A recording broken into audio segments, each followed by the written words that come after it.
伯母啊，嗯點解我哋今日唔去嗰邊嗰個街市買餸啊？哦，呢條街咧係香港有名嘅海味街啊，專賣乾貨㗎。乾貨啊？係啊，咁係咪即係嗰啲燕窩啊、魚翅啊、鮑魚啊嗰啲啊？係啊，廣東人有好多餸啊，都係用呢啲乾貨嚟整㗎咋。哦，呢啲用嚟煲湯好好㗎，煲白粥都得㗎喎。我要呢啲啊，好啊，嗯，呢啲煲湯好甜嘅。好好好，我哋香港人最中意飲湯㗎啦。浩文都中意飲湯㗎。梗係啦，浩文佢做嘢咁忙，我時時都煲啲清涼滋潤嘅湯水俾佢。不過有咁多種湯料，我哋應該買邊隻好啊？哦，講到煲湯咧，就要跟季節㗎。浩文嘅底比較熱，所以飲呢啲清涼滋補嘅湯水就啱啦。哦，伯母啊，嗯，飲湯乜真係有效嘅咩？梗係啦，好有益㗎。所以啊，你千祈咪睇小師奶，淨係日日去買餸煮飯啊。其實佢哋個個都係家庭醫生嚟㗎。咁我一定要學識煲湯，嗯而且我仲要煲得叻過伯母你添啊！伯母啊，你咧又要將浩文交俾我，你放心啦。好，好。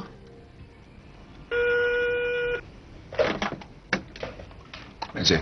老闆，知咪嚟揾你啊？入嚟啊！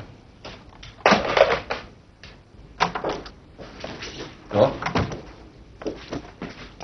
有好消息啊！你又知嘅？我份人最叻就係睇人眉頭眼額噶嘛。俾你估啱咗，我啱揾到個買家，將成個度假村項目買咗落嚟。邊間公司？萬麗集團嘅李信明，佢出價9億啊！9億啊！好啊，咁啊袋9億啊，袋幾好啊！老闆，度假村係一個好好嘅項目，長遠嚟講唔止賺9億㗎。你又知唔知道度假村係蘇麗同顧浩明嘅心肝命？要我不湊大個仔？都好啊，套現咗筆錢，我哋可以還俾維卡斯嘅。我爭佢錢咩？你唔係諗住唔還俾佢？唔得，你唔怕？怕咩啊？我有錢我就邊個都唔使怕。況且我仲有幾張王牌未打，要投鼠忌器，要唔好亂嚟一個係維卡斯。維卡斯嗰邊你唔使擔心，你盡快約見李信明。好，我馬上去辦啦。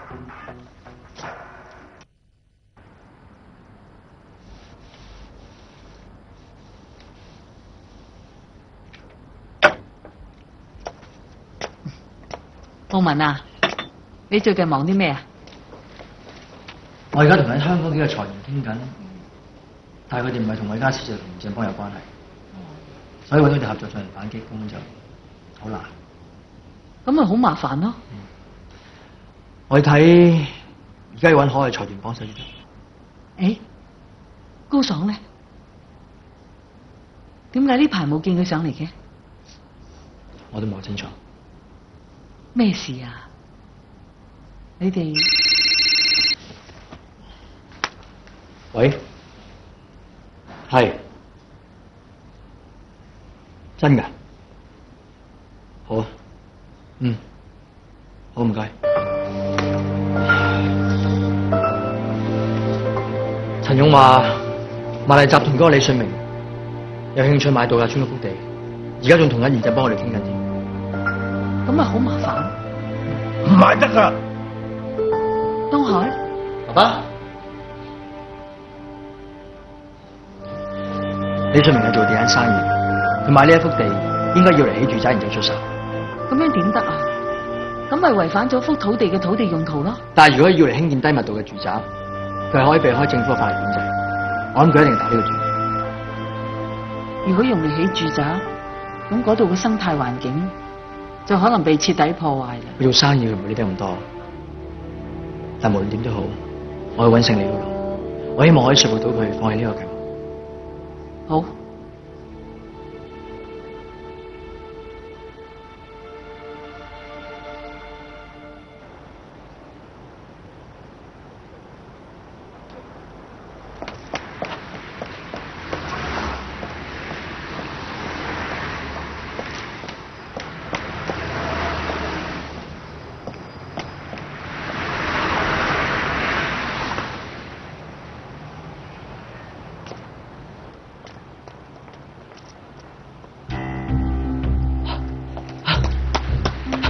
李生，你咩事㗎？冇，我都係想同佢傾下啫嘛。誒，唔該你約個時間啦。唔係啊，我約咗好耐，但係冇人覆我啊。咁證明李生唔想見你啦。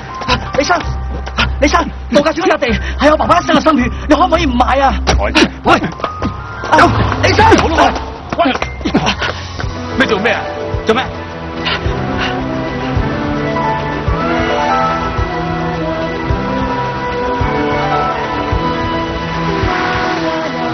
停車！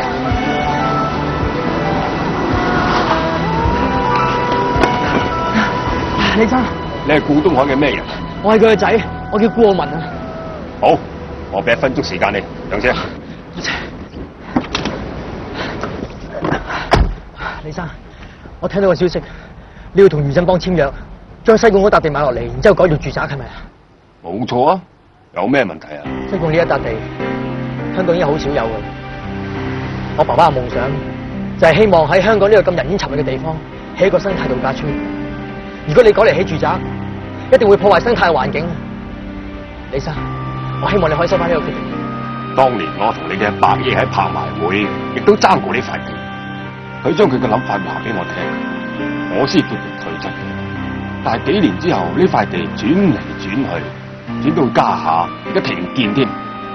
所以咧，我先決定將呢塊地買翻嚟，重新發展。明白，李生，我求下你，你俾一次機會我，我希望我可以完成我爸爸嘅心願。唔該你啊！咁好啦，後生仔，我俾2個月嘅時間你，2個月都唔得嘅，你就唔好怪我啦。好，2個月，就2個月啦。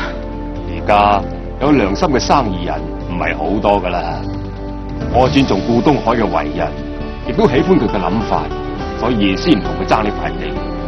2個月之後咯，我唔爭咧，第2個都會嚟爭噶啦。咁你啊最好唔好令我失望。我知噶啦，多謝你，李生，多謝。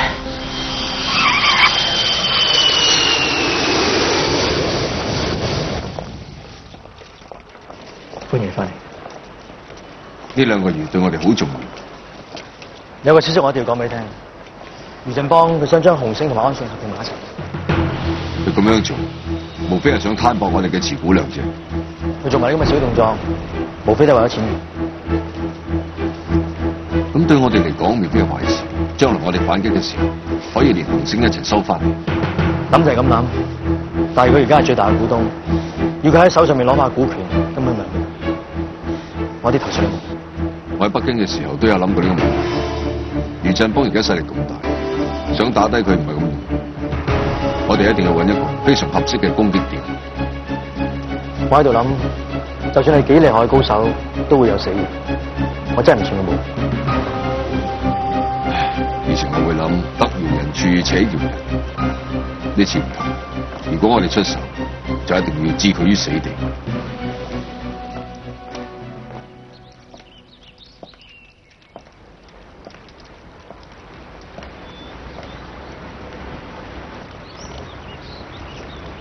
爸爸，我好耐冇陪你出嚟散步。我記得你以前教我，要由邊度跌低咗，再由邊度爬翻起身。我做到咗。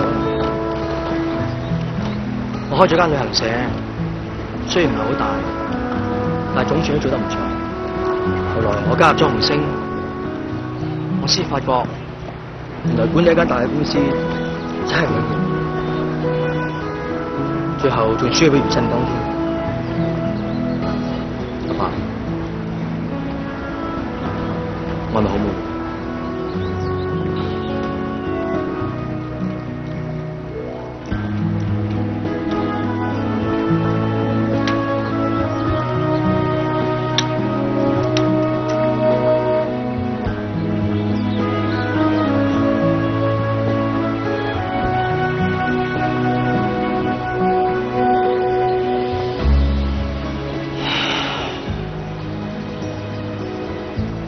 而家要集資反收購，